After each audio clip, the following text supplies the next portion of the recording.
This is a reading of Charlie and the Chocolate Factory, Chapter 13. The Big Day Arrives.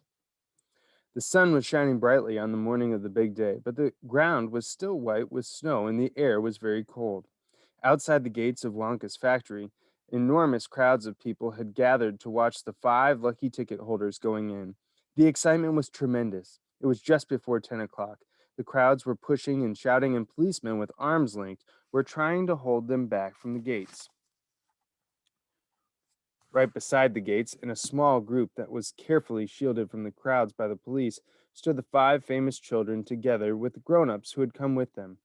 The tall, bony, old figure of Grandpa Joe could be seen standing quietly among them, and beside him, holding tightly onto his hand, was little Charlie Bucket himself.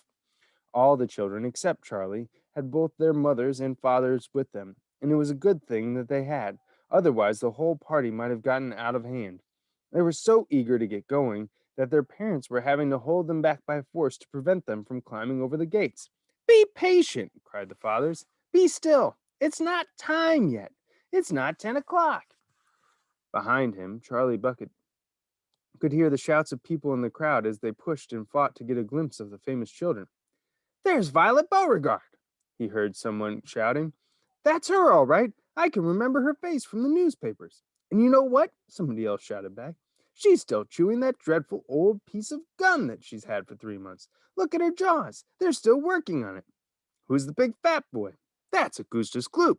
So it is. Enormous, isn't he? Fantastic.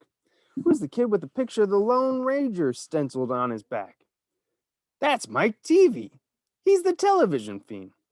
He must be crazy. Look at all those pistols he's got hanging all over him.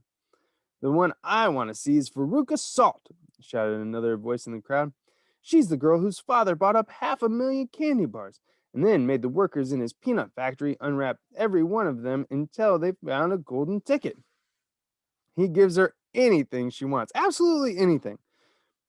She only has to start screaming for it and she gets it.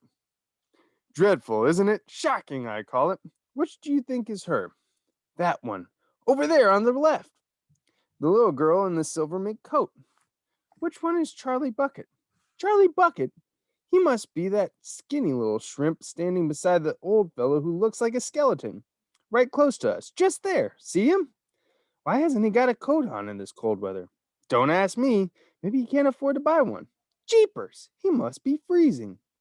Charlie, standing only a few paces away from the speaker, gave Grandpa Joe's hand a squeeze, and the old man looked down at Charlie and smiled. Somewhere in the distance, a church clock began striking 10. Very slowly, with a loud creaking of rusty hinges, the great iron gates of the factory began to swing open. The crowd became suddenly silent. The children stopped jumping about. All eyes were fixed upon the gates. There he is!